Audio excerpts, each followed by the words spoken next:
So this Elvis impersonator just got arrested for trying to assassinate the President of the United States. Now, the guy's name is KC, and KC's about 33 when the story starts, and he's living in Mississippi.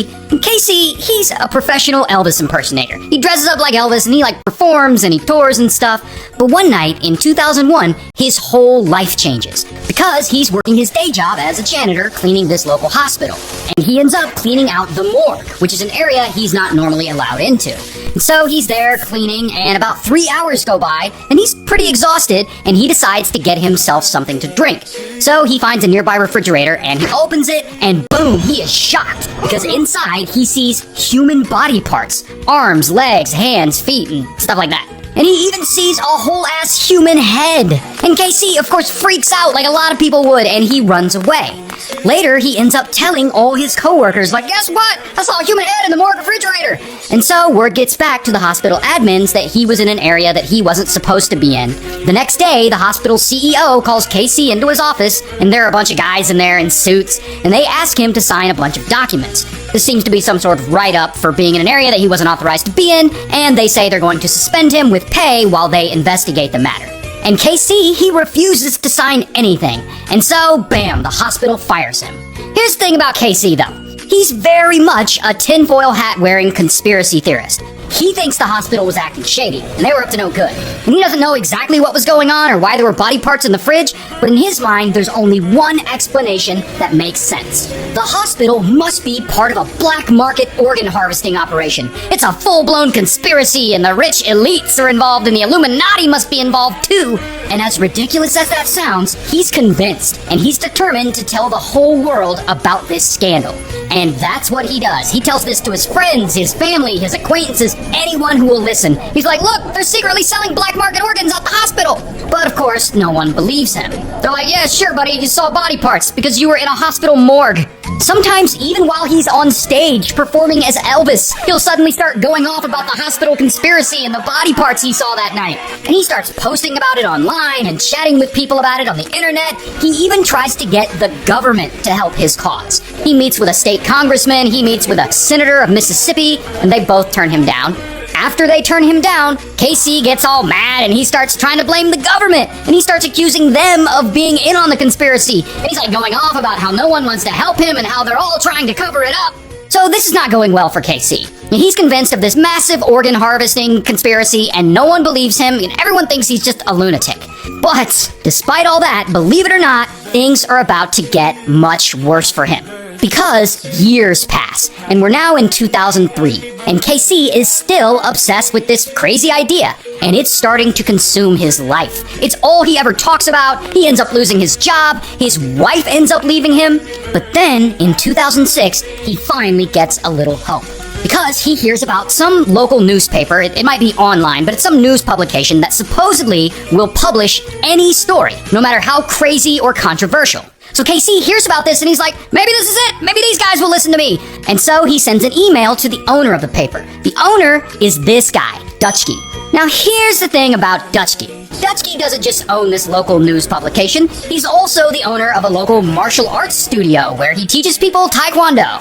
And he's also an aspiring politician. And he's currently running for the Mississippi House of Representatives. And while his paper may be willing to publish almost anything, Dutchke doesn't want to be associated with KC's wild claims about the government being involved in some organ harvesting conspiracy. He thinks it might make his campaign look bad. So he ignores the email.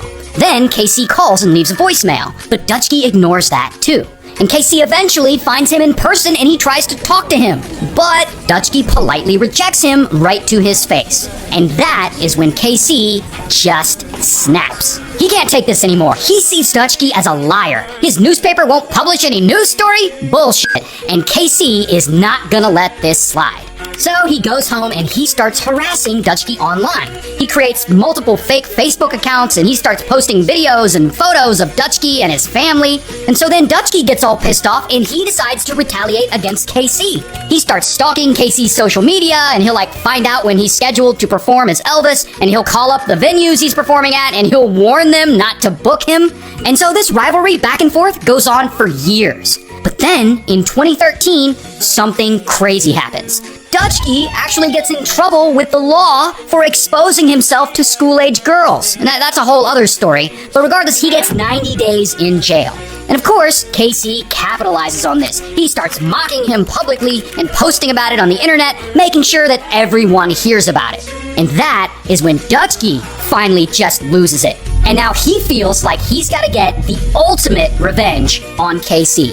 And so he comes up with an insane plan to make him stop harassing him once and for all. He's gonna frame Casey for a crime.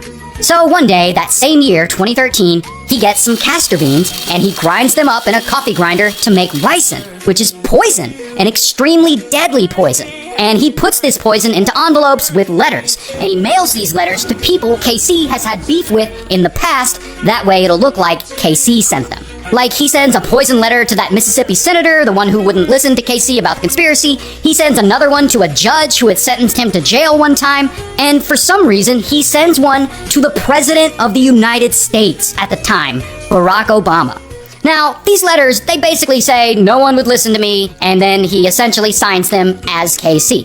Now, none of these guys who these letters were sent to opened their own mail, especially the President of the United States. So none of these guys were hurt by the ricin.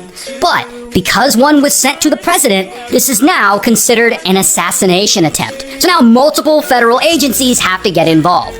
And of course, the letters got Casey's name on them. Plus, the feds look him up, and they see that he's very openly a nutty conspiracy theory guy who's very angry at the government.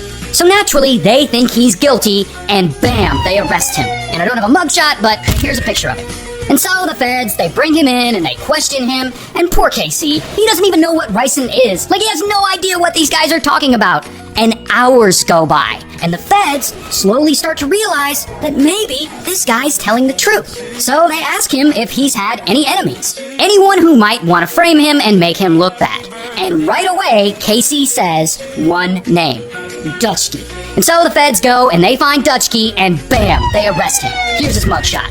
And they search his studio and they find traces of ricin and all kinds of other evidence. And so ultimately, Dutchke takes a plea deal and he's sentenced to 25 years in prison.